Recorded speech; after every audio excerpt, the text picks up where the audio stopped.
Welcome in. Take a moment and just arrive. Wherever you are right now, however you're lying, let this be the place you stop. You don't have to do anything else tonight. There's nowhere else to be. Whatever you've been carrying today, the weight of it, the noise of it, you can set it down now. None of it needs to follow you into the dark.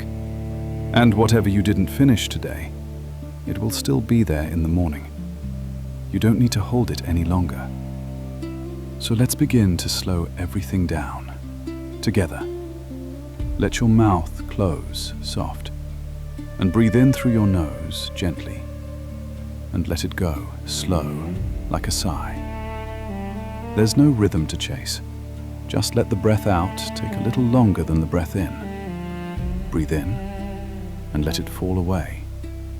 And again, in and out, slower still. Now, one deeper one. Take in a breath, and then just a little more on top. And now let it all go. Good. Let the next breath find its own way now. It knows what to do. And as the breathing settles, let your body begin to follow. Let your jaw unclench. Let your teeth come apart just slightly. Let your shoulders drop away from your ears. Let them be heavy. Let your hands open or just rest, however they fall. Let your belly soften with every breath out, nothing held in. Let your legs grow heavy, heavier than they've been all day. And your feet, let them be still and warm. And right here, in the center of your chest, let there be a little warmth, a loosening, as though something you'd been bracing against is finally letting go. You're not waiting for anything now. You're just here, in the low light, at the edge of sleep. Tonight we have a story from Agatha, a story she has held for a very long time. There are things that happen in a life, things witnessed, things survived, things that never quite let go, that can't be spoken of easily. Not with the people who knew the people involved. But some stories need a witness. Some things need to be said before it's too late to say them.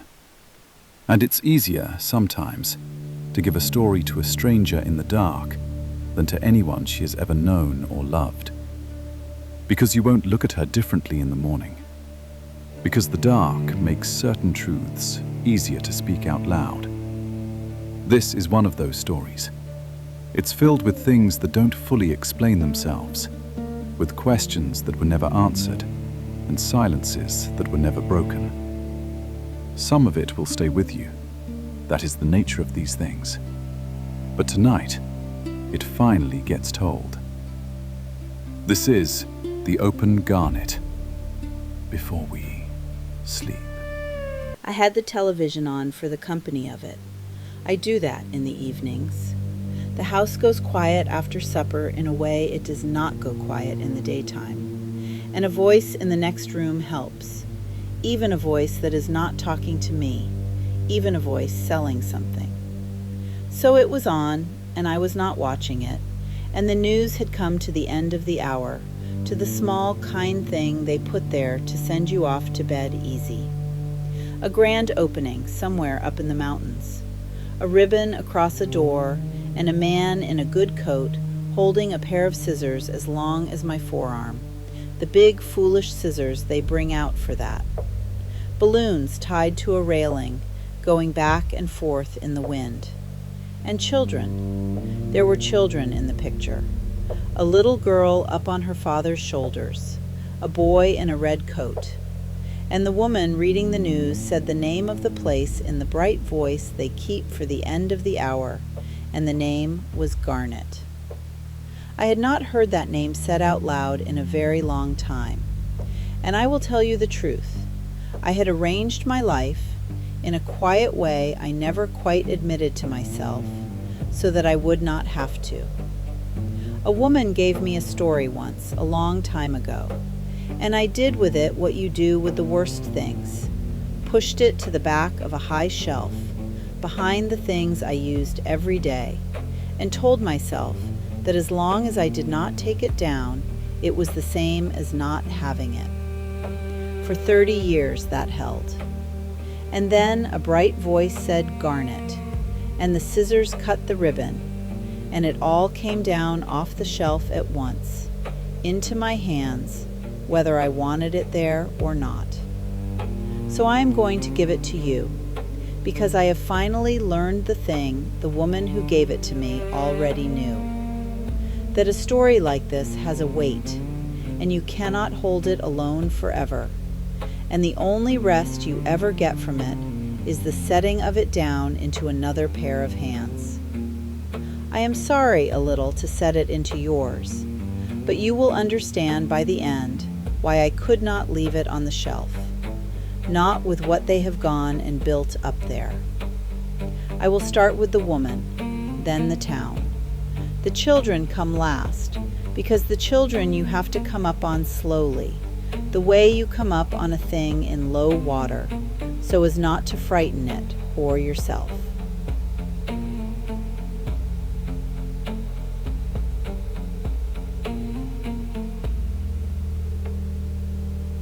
I will call her Verna. That was not her name, but it is a habit I keep, the changing of names, a way of being careful with people who can no longer be careful for themselves. I sewed beside Verna for 11 years, at a plant that made men's work shirts, a long, low building with the windows set high so you could see only a strip of sky. The work was the same handful of motions over and over until your hands learned to do them without you. People think that kind of work dulls the mind. It is the opposite. It frees the mind entirely, the way a long drive does, and that is why women tell each other so much in a place like that, more than they would ever say across a dinner table. And the machines are loud. That is the thing to hold on to. The machines are loud, a steady roar of them all down the line, so that to say anything at all, you have to lean over and put your mouth right up to the other woman's ear. Everything you say there, you say like a secret. 11 years of that. You come to know a person all the way through. I knew Verna's husband's name, and that he was good to her, which is not nothing. I knew the dog she had loved as a girl, and which foreman she could not abide, and that she took her coffee with so much milk it was hardly coffee at all.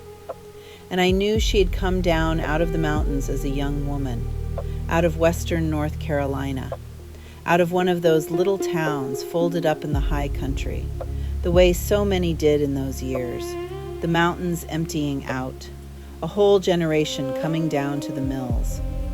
She would name the town now and again, the way a person names the place they are from, with two things in it at once: fondness, and, underneath the fondness, a thing that was not fondness, that I never asked about, because you learn, in 11 years, which doors are yours to knock on. The town was Garnet. She said it the way you say the name of someone you loved and quarreled with and never made up with before they died. She never told me the story in all those years. Not once.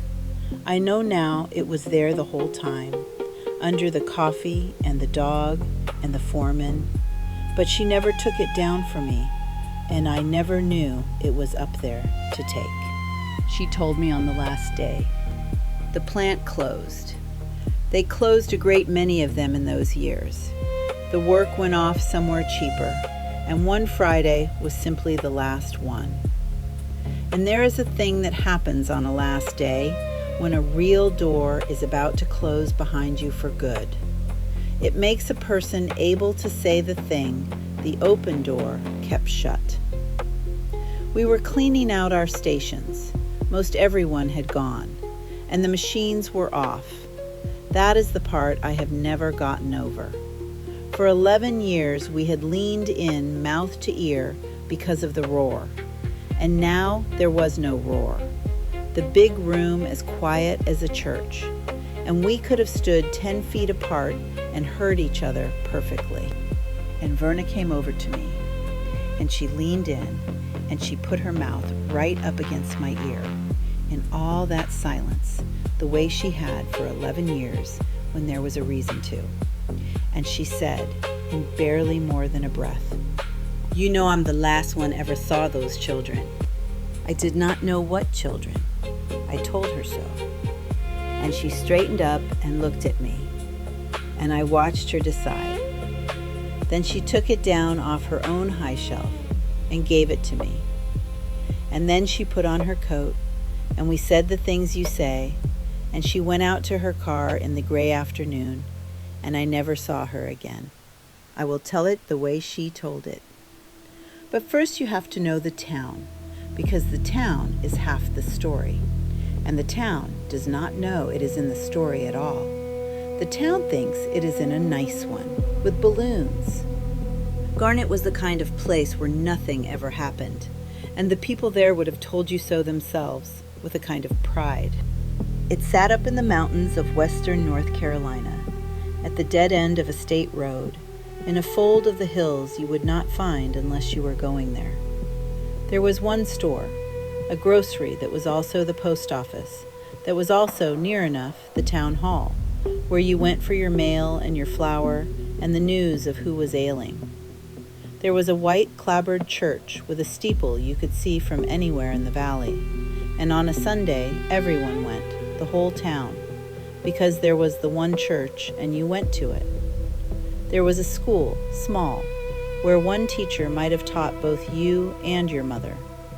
And once a year, on the 4th of July, the volunteer fire truck would come down the one street with its lights going and no siren, slow, and behind it the men who had been to the wars would walk in whatever still fit them, and the children would run alongside, and the whole town would stand out in the heat and clap for its own.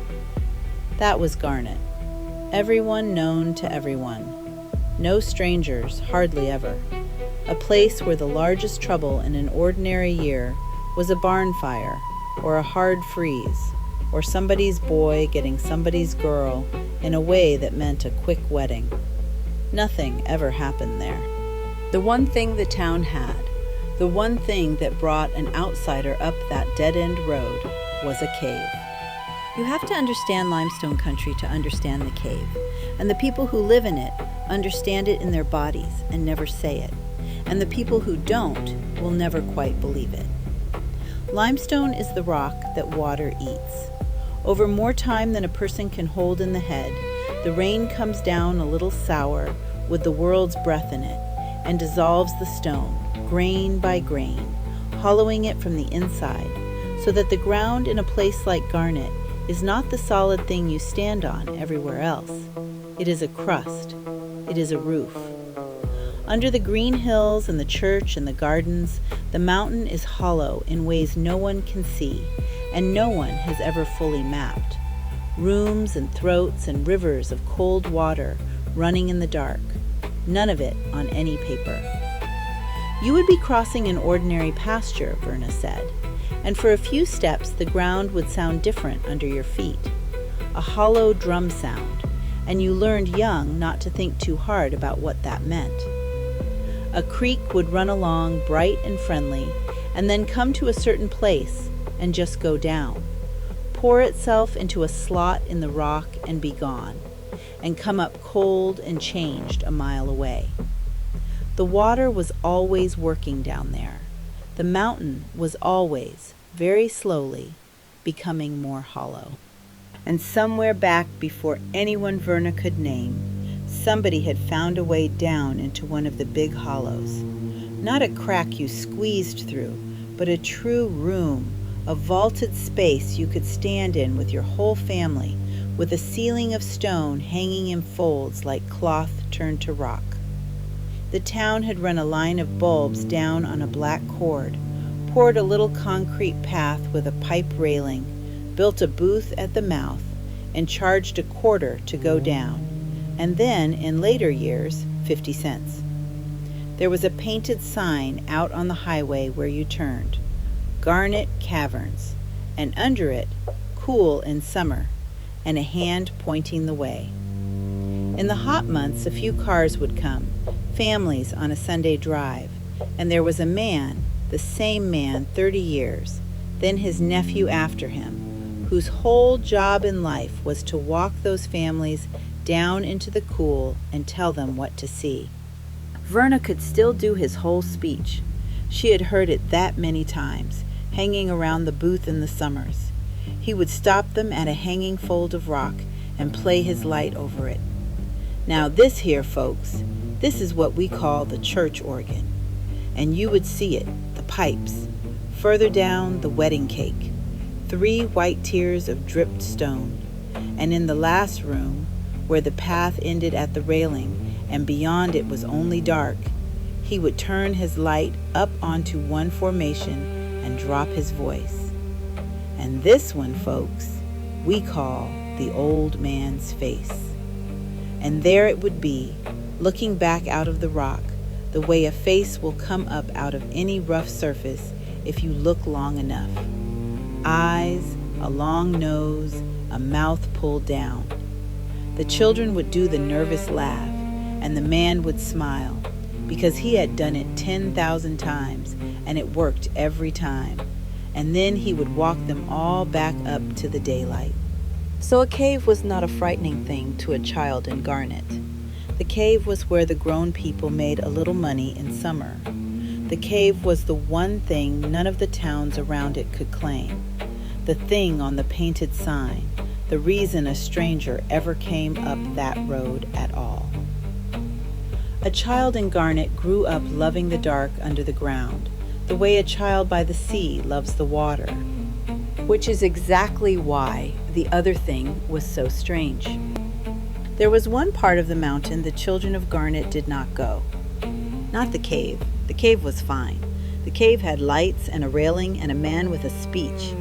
This was a slope, off on the far side of town, above where the houses gave out, and the road turned to track, and the track turned to nothing. Wooded, steep, nothing to look at. No sign on it, no fence. And the children did not go there. And here is the part that took Verna most of her life to understand about her own childhood. Nobody ever told them not to. There was no rule, no story the older children scared the little ones with, no figure that walked at night, none of the ordinary furniture a town builds to keep its children off a place. It was quieter than that, and older. It was only that if a grown person, especially an old one, especially a grandmother, saw a child drifting toward that slope at play, the way children drift, they would call the child back. Not sharply, easy, the way you'd call a child back from a road. Come away from there now, there's nothing up there for you. And then they would put some other thing in front of the child to do, and the child would forget, because children forget, and the slope would go back to being just a slope nobody happened to be on. Verna asked once. She was 6 or 7. She had drifted toward the tree line on that side, and her grandmother had called her back the usual way. And that day the child in her pushed and asked why. Why is there nothing up there? And she said her grandmother went still in a way that frightened her more than shouting would have. And her grandmother said 2 things. The first was the easy thing, the thing for children. There's just nothing up there for you, honey. And then she said a second thing, more to herself than to the child, looking up at the slope, and Verna carried it the rest of her life. That part was closed a long time ago, and it was closed for a reason, and we don't open it. That was all. Closed a long time ago, closed for a reason. We don't open it. Verna did not ask what was closed, or who closed it, or when, because she could feel those were not questions you asked. And the woman that child became never found the answers either. She went looking, later, in a quiet way, asked the oldest people she could find, before they died, and got only the same thing worn smoother each time. The slope had been closed long ago by people whose names were gone, for a reason that was gone too. The reason had never been written down, and Verna came to believe, and I have come to believe it with her, that it was never written down on purpose. That whoever closed that slope had understood something and decided the kindest thing they could leave the people who came after was the rule alone, and not the reason behind it. Because some reasons are like that. Once a person knows them, they cannot stop knowing them. You can live with a rule. We don't open it. You cannot always live with why. For however many generations that held, the town loved its bright-lit cave and left its dark closed slope alone, a half a mile apart on the same hollow mountain, not troubling each other. And then, the summer Verna was 15, the state came to widen the road. It began as the most ordinary thing in the world. The road up to Garnet was old and narrow, cut along the base of the slopes the way the old roads were, and the state had decided, for reasons that had to do with trucks and a new quarry across the county, and the kind of progress that arrives in a small place, as a few men and some machines and a great deal of dust, to widen it and straighten it. First came the men who measured. Verna remembered that. Men on the slope with their tripods and their chains and their little flags, measuring a hillside that had never been measured, while the old women watched them do it from their porches without a word. Then came the blasting, because you cannot widen a road cut into rock by digging. You have to take the hillside back. So all that summer there was blasting, small charges, a crew that knew its business. You would be in the kitchen of a hot afternoon and you would hear it, not a sharp bang, but a deep, flat whomp, like a heavy door slammed somewhere far down inside the mountain, that you felt in the floor more than heard, and then a second later the dishes would tick against each other in the cupboard, and then stillness, day after day. And within a week, Verna said, nobody noticed it anymore. The whole town simply folded the sound of the mountain being broken into the daily noise of a summer, the way you stop hearing a clock. It was just the road getting made. And then one charge, late in the work, when the cut had come around toward the far side, opened something. Not the cave. The cave was a half a mile off and lower and was never touched. This was up on the far slope. The slope. The blast brought down a whole face of rock and dirt that had stood since before the town had a name.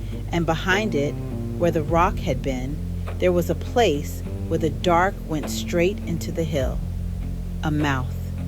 Not large. A grown man could not have walked into it without taking off his coat and turning his shoulders and stooping. But it went in, and it went down, and the air that came out of it was cold. The deep, even cold of the inside of the earth, pouring out into the heat of a July day. And a child. Verna had to stop a moment, telling me this. A child could have walked into it standing straight up. The road crew thought nothing of it. Why would they?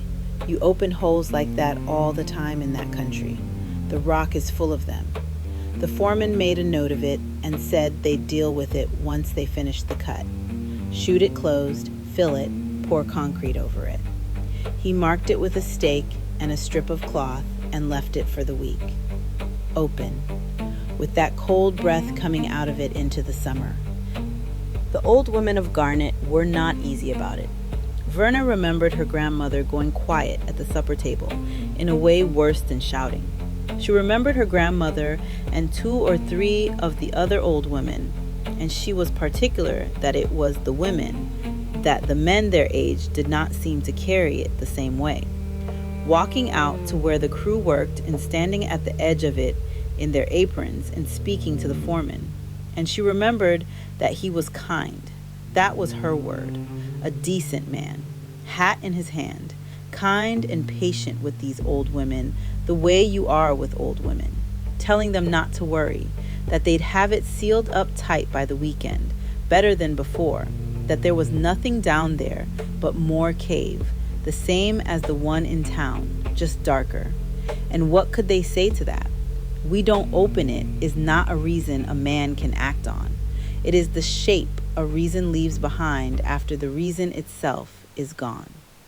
He had a road to build. He said he would have it filled by Saturday. The children went in on the Thursday.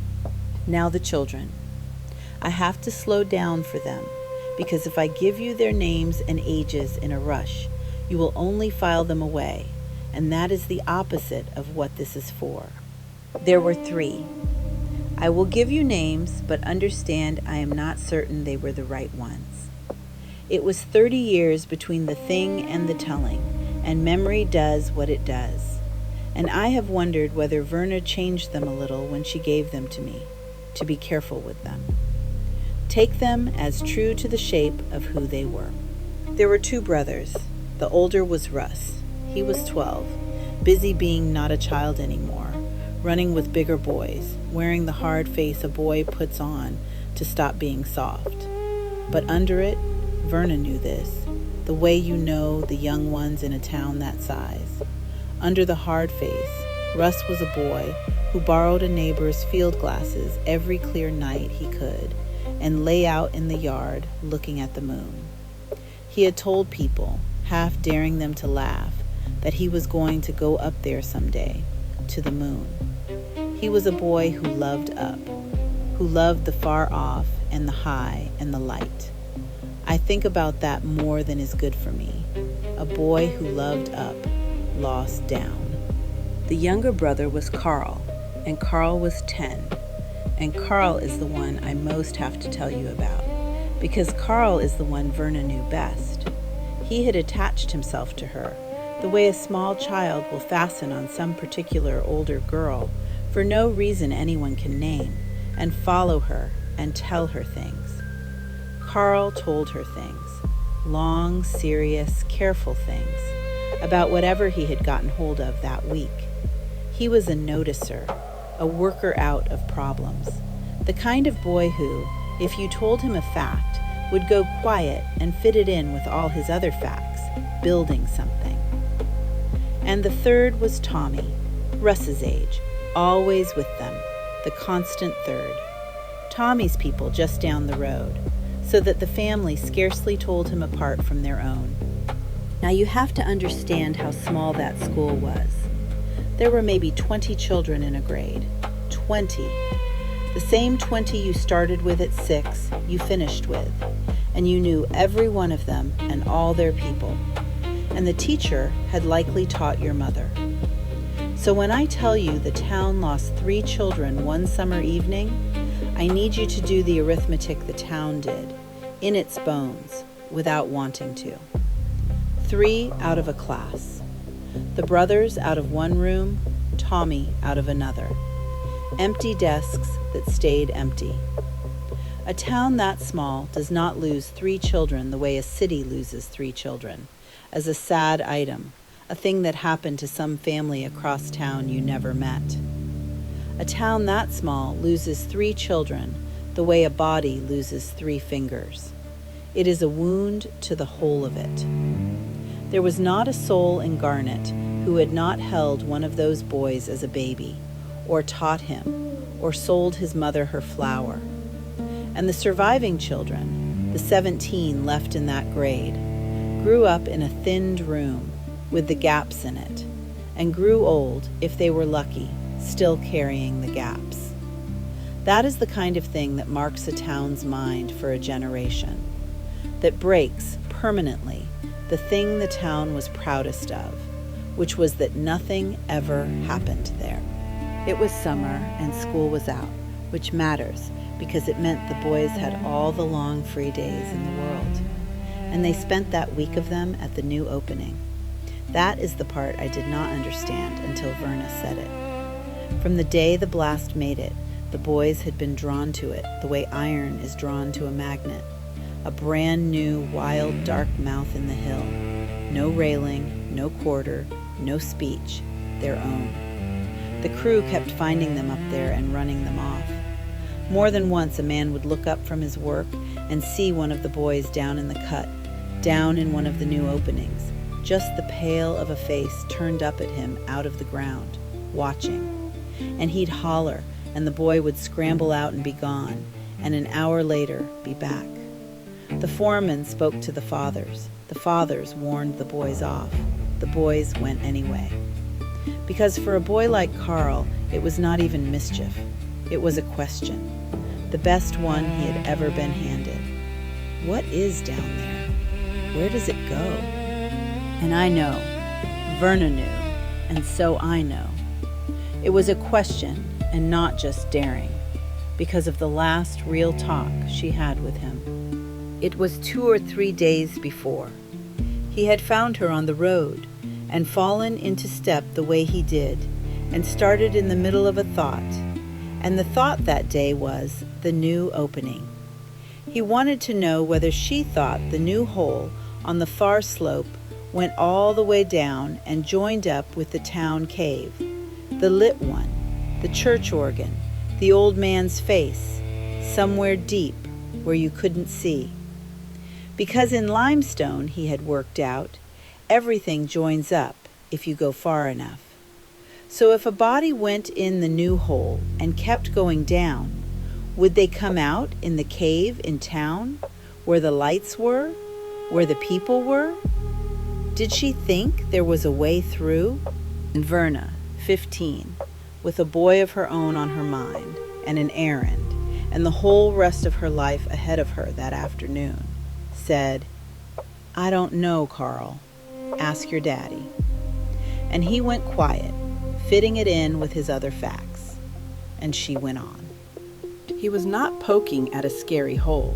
He was planning, carefully, all the way through, the way he did everything. You will see why that matters. Let me get you back into the room first, the room I was given all this in, before I tell you the rest, because the rest you should hear the way I heard it. The machines were off. I keep returning to it because it is the truest thing I have. No roar, for the first time in 11 years. The big room gone strange, the way a familiar room goes strange when the thing that filled it stops. Somewhere, far off, a man was stacking chairs. The light through the high windows was the flat gray of an afternoon that has decided to be evening early. And Verna, who could have stood across that silent room and been heard perfectly well, leaned in close, the way she only ever did when there was a reason, and told me the worst of it, with her mouth against my ear, in a building where there was nothing left that could be louder than her. I have wondered about that ever since. The only sense I have made of it is that some part of Verna believed, still, after 30 years, that the words were not safe to say out into a room, even an empty one. That you said this thing close, into one trusted ear, or you did not say it at all. It was a Thursday evening in the middle of summer, the kind of evening up there that does not want to end, the light staying gold and long past supper time, the heat going soft, the cicadas starting up in the trees. Verna was 15, walking home along the high path. She could never afterward remember from where, and it bothered her, as if remembering might have changed something. When she came on the 3 of them coming up, Russ and Carl and Tommy, headed for the far slope. It did not frighten her. She needed me to know that. At first it was nothing. 3 boys going up the mountain in the long evening light, and children went all over that mountain in the summer. She said something to them. Carl, she thought, fell into step for a few paces, the way he did, and then ran to catch the others. It was nothing.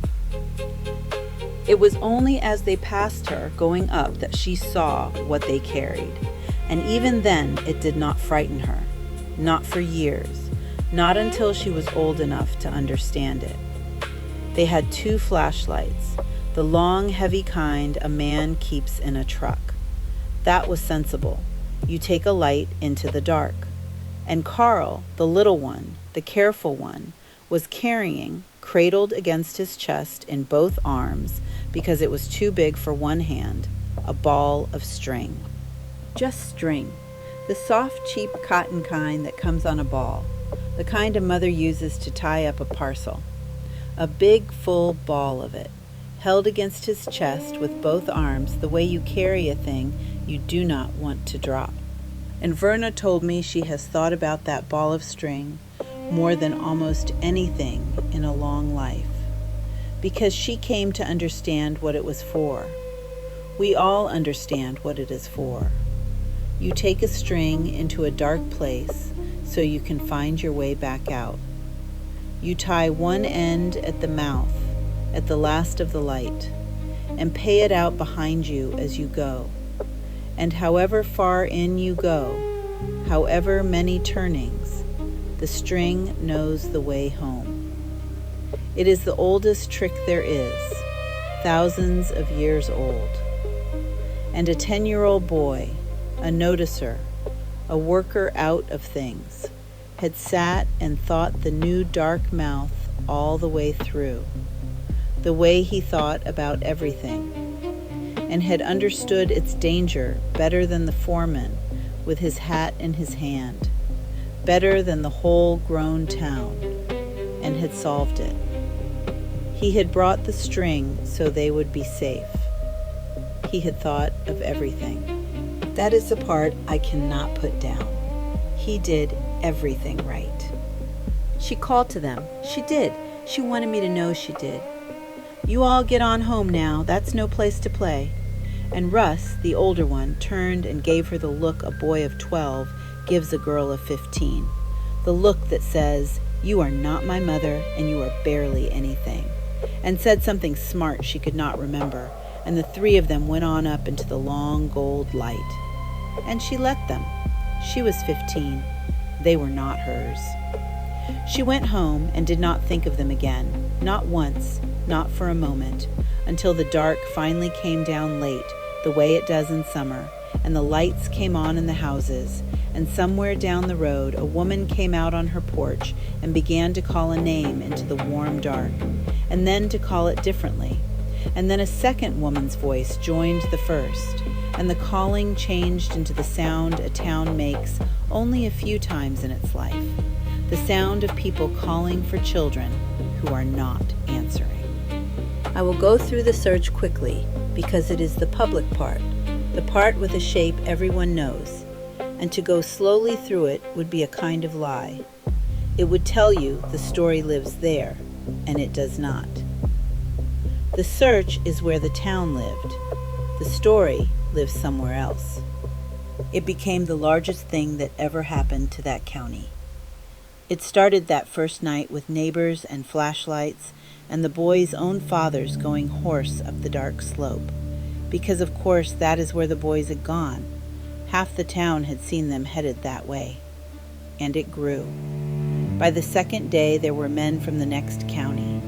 By the third, men from 3 states, because cave country has its own kind of expert, men who go down into the earth for the love of it, who know how the rooms connect to the throats and the throats to the rivers, and word goes out among such men when children are lost underground, and they come.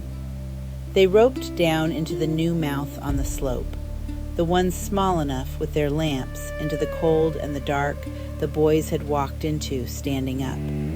They went down into the town's own cave, too, past the railing and the last lit room, the old man's face, into the true dark beyond it that no Sunday family ever saw, calling the children's names into spaces that had never heard a human voice.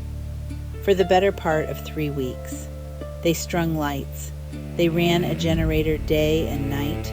You could hear it from town, a low, steady mutter under everything, all night, for 3 weeks, the sound of the search refusing to stop. They brought the boy's mother up to the mouth to call, because they thought the children might come toward their own mother's voice when they would not come toward a stranger's. And here is the thing about a town, and a terror it cannot hold. A town will reach for any shape it can put its hands on, because the one thing a person cannot bear is a horror with no shape at all. a hole in the ground with no reason and no face and nothing to blame or hate or look for. So the town reached, and the shape it found that first week, the shape it half built and passed mouth to mouth on the porches in the dark, was a man. Because the roadwork had brought strangers to a place that had none. The crew, the haulers, the men who follow that kind of work.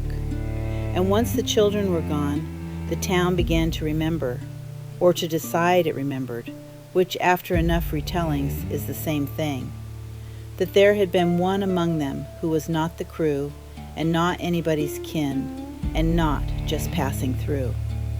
A man who had been around those few days, at the edge of things, down near the cut, up on the high path once, where it was no shortcut to anywhere, and that he had not been seen since the children went, and nobody could say when he left, or which way, or what he had looked like exactly when you pressed them, only that he had been there and now was not. You understand what I am telling you. I cannot tell you that man was real, neither could Verna. He may have been a true man who did a true and terrible thing and walked out of that valley clean. Or he may have been the thing a frightened town builds out of half a memory and a need, a face to hang the unbearable on, so that the children were taken by a person with a name they would someday learn, and not simply swallowed by the ground for no reason at all. The town never found him. The town never found anything that proved he was more than a story it had told itself in the worst week of its life. But for a while, it was something to be afraid of that had a shape. And people will choose a shaped fear over a shapeless one every time, even when the shaped one is a monster. And down in the dark, they found nothing. Not the children. And the part that troubled the cavers, the men who knew caves, the part they could not explain. Not anything of the children. Not a flashlight, not a dropped shoe, not a scrap of cloth on a sharp edge, not a scuff in the mud. 3 boys with 2 heavy lights and a great ball of cotton string had walked into a hole in the ground, and the ground had closed over the fact of them entirely. One of the cavers said it to a newspaper, and Verna never forgot it being said, that in all the history of men going into caves, almost no one has ever simply vanished and left nothing at all. It does not happen. The dark gives something back, a mark, a sign, a body. 3 weeks of the best men in 3 states, and this mountain gave back nothing. So the town did what a town must to go on living. It decided. It had 3 things it could believe, and only 3. It could believe a man had taken them, but the man was gone and unproven, maybe never even real, and the believing of it meant the children were somewhere out in the world being done to, which no mother could carry past a certain hour of the night.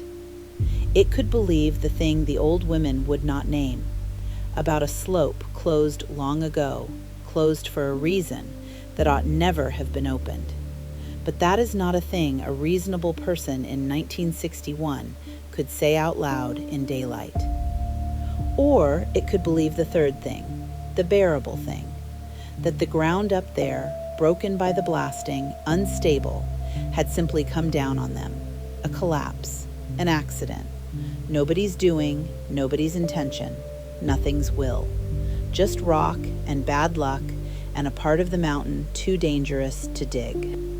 They chose the collapse. Of course they did. It is the only one of the 3 that is no one's fault and nothing's appetite. There is a mercy in a terrible, simple answer when the other answers are worse. So that fall, with the cold coming on, they sealed the slope. And they did not do it the small way the foreman first meant, a little fill to keep folks from falling in. They sealed it the way you seal a thing you are afraid of. They brought in far more concrete than that opening could ever have needed, and poured it deep into the mouth and let it set into the throat of the hill. And they did not mark the place, on purpose, so there would be nothing to find and nothing to come back to. And the generator stopped, and the men went home, and the snow came, and Garnet closed its far slope for the second time in its history.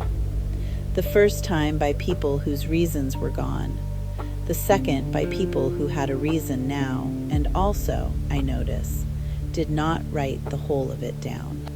There was one mother who never said collapse, the boy's mother, Russ and Carl's. For the rest of her life, when she had to speak of it at all, she did not say the cave fell in on them. She said, flat, the way you say a thing you have stopped arguing about.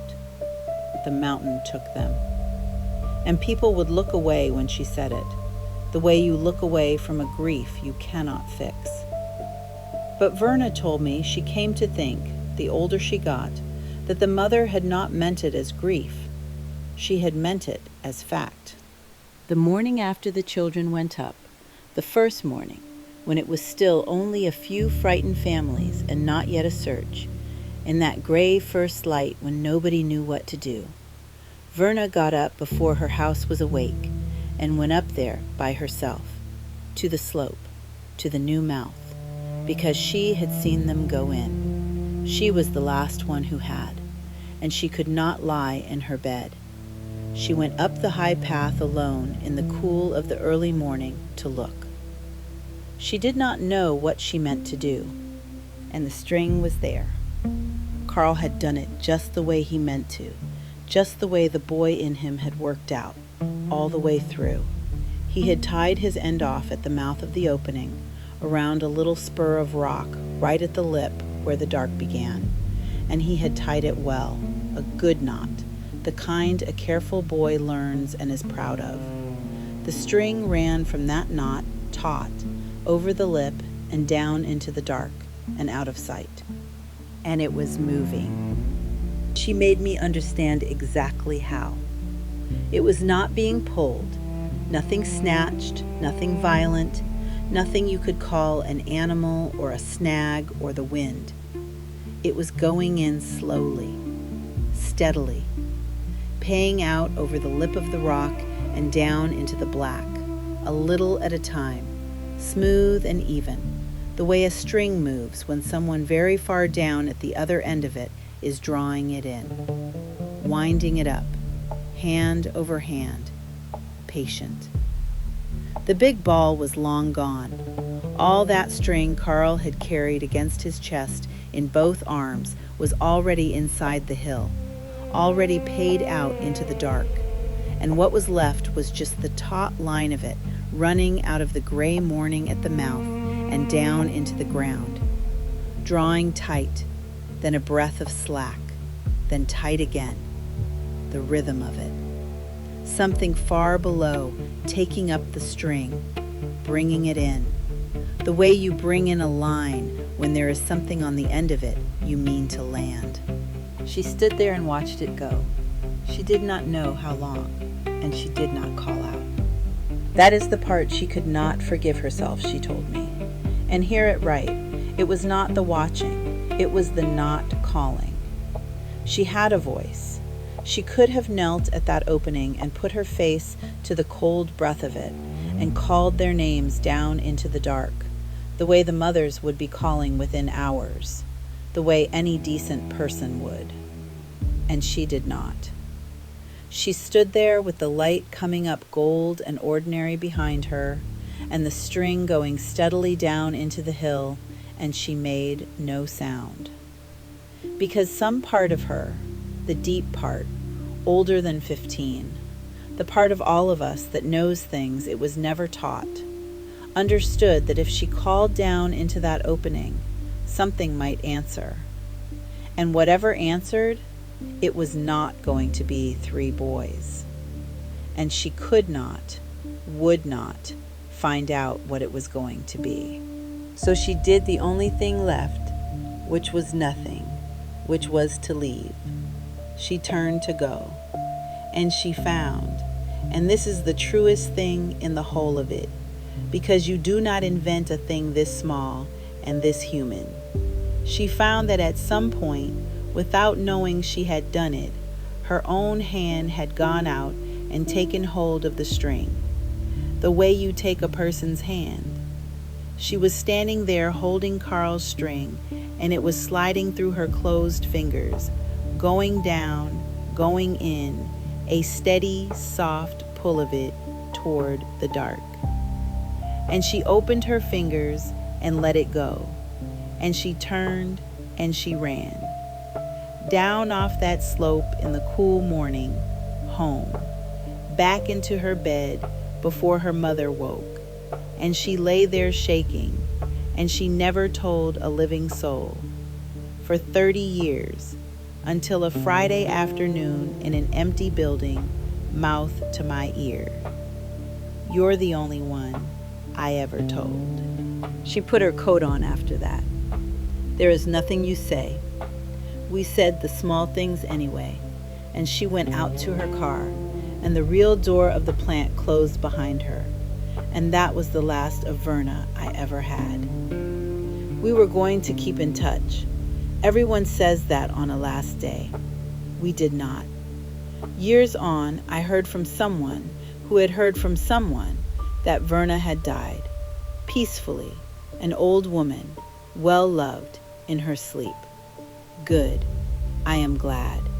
She had set it down before she went, found the one ear, and said the thing, and been a little free of it at the end. That is more than most of us get. I did not understand then that she had not gotten rid of it. She had only moved it from her shelf to mine.